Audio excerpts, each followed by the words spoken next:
Salutations everyone, this is Razor giving you guys my thoughts on the Call of Duty Infinite Warfare beta here on the PS4. This was actually a rather interesting beta. Now, not many people are super hyped for Infinity Ward's next installment of subpar Call of Duty titles after the failure that was Ghost, that was just so terrible, and then you had Advanced Warfare, to the point where, before Black Ops 3 came out, Black Ops 2 was legitimately the most played Call of Duty game. This franchise has seen better days, back when Terminal didn't used to look like this, But whenever a Call of Duty game comes out, they have to recycle some old trash maps from the previous generation, so we always have to deal with either Nuketown or Terminal. It is what it is. But with this game, it's basically a hybrid of Advanced Warfare and Black Ops 3. Now, Black Ops 3 was a bit of a disappointment in how they handled things, how they wanted to progress the game, and aspects of popular games that they decided to adapt to their own by making unique classes, if you will, that had their own special abilities that granted you a certain weapon or ability, 1 to 3 times a match on average. And they've stuck with that here in Infinite Warfare. As you can see, I have these dual machine guns that I'll be unlocking here in just a hot minute. But along with that, this time in Infinite Warfare, you also are gaining perks based off of the loadout class, or rig as it's called in this game.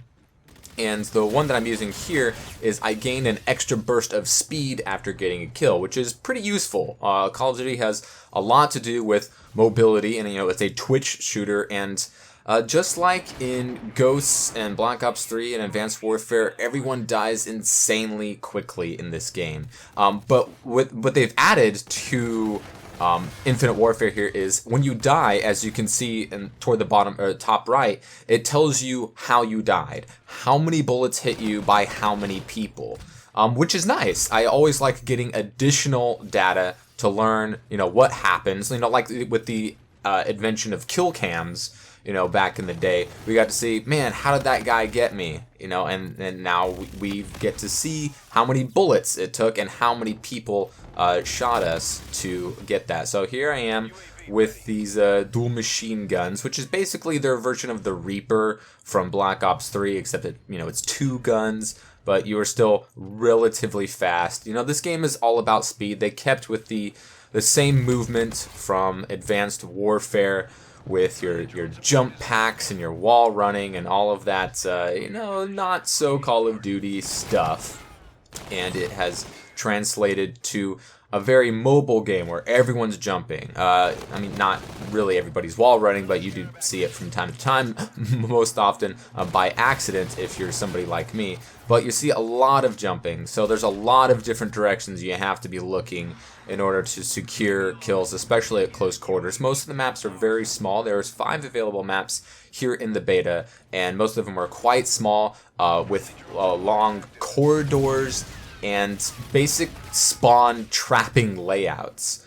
This game is designed with spawn killing and spawn trapping in mind, not to prevent it per se, but to encourage it, because they are marketing towards your hardcore Call of Duty fanboys. Not so much your hardcore shooters, players who may have played the game since COD 4 or World at War, Modern Warfare 2, Black Ops 1. Not so much those people who are into the game, they like the game, they're good at the game, and the changes that they've made in the past few games might not be their cup of tea, with the past 5 Call of Duties having jump packs and exoskeletons, and everybody gets 20 perks and 30 attachments, which is still the same here. They've also kept the gun system from Advanced Warfare, where there are rare and legendary and epic versions of guns that give you additional damage, additional free attachments, additional perks that stack with perks that you also have. Like this gun I have here doesn't have any of the additional stuff because I haven't unlocked many, but almost everybody in the beta was using the same legendary MV4 gun that had 4 attachments and came up with 3 perks, and these perks could, add additional headshot damage. You can make it reload faster, and that'll stack with dexterity, so you'll reload insanely fast. Maybe they'll just have increased damage, or they'll have infinite damage over range, which is what the gun that almost everybody was using had, and has the silencer, all this stuff. So they've kept with that model. As far as changes that they've made, there are some new equipment, like this little pocket radar, which basically gives me a tiny little radar and indicates somebody that may be nearby, and it's insanely useful. I've gotten so many kills that I wouldn't have gotten otherwise, and not died quite a few times that I otherwise would have died in those situations if it hadn't been for this thing that's I'm sure it has a counter, maybe it's hardwired or something, everyone's going to be using Ghost with UAV and counter UAV, that kind of stuff isn't going to change. The kill streaks are basically the same that they've been the past few Call of Duties. They've made some nice changes, I guess. While this did take the worst parts of Advanced Warfare and Black Ops 3 and put them in a little amalgamation here. Here's how I just go through a spawn and actually wreck everybody's shit with a nice little quad feed. It almost somehow worked in their favor. Black Ops 3 was a bit of a disappointment, and while this took the worst parts of that, as well as with the weapon loot system, which you can understand why they're going that way. Because it makes them money. People will buy those loot boxes and hoping to get the legendary or epic guns that just straight up give them a numerical advantage out the get-go in this game. It nets them a monetary gain. So that's why they're doing it. They don't really care about the skill that may or may not be involved. Within this game, where everyone gets so many perks and so many attachments, it makes things a much level playing field so that the bad players can do almost as good as the good players, and you have welfare, integrated support systems within this game based off of your rig and perks and how you deal. But they did add some nice things to this game. The way that they handled the quote-unquote pick 10 system, or whatever it is, pick 34, or I mean it is 10, but they've changed the numerical values that some things are worth in some certain ways. Some of the new guns are really interesting. There's a sniper rifle that you can change into an assault rifle, but for some reason the ammo changes, so I mean not everybody can be Widowmaker, I guess.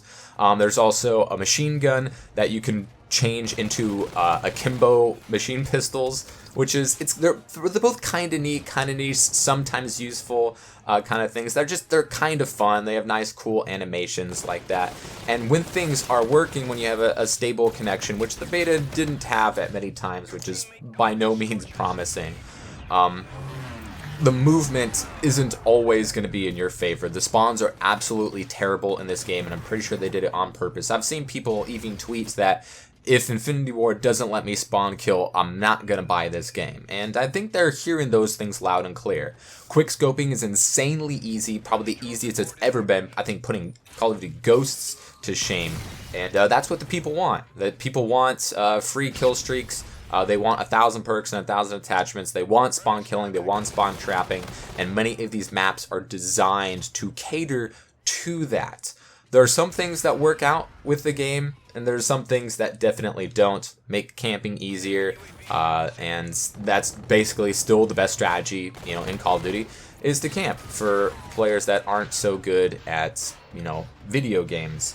So for the hardcore fans that buy it every year and like it every year, they're not going to be disappointed. But if you're looking for something different outside of the Modern Warfare Remastered with the Legacy Edition, that'll put you back 100 buckaroos, there's not going to be a lot there for you. Maybe it's better than Advanced Warfare. Maybe it's even better than Black Ops 3. But still has all of the problems that the past iterations have plagued this franchise for the past few years, and does not change the fact that Call of Duty is dead. At least in my eyes. It'll be the best-selling game of the year, no doubt, because it's Call of Duty. But it's still not the Call of Duty that we wanted.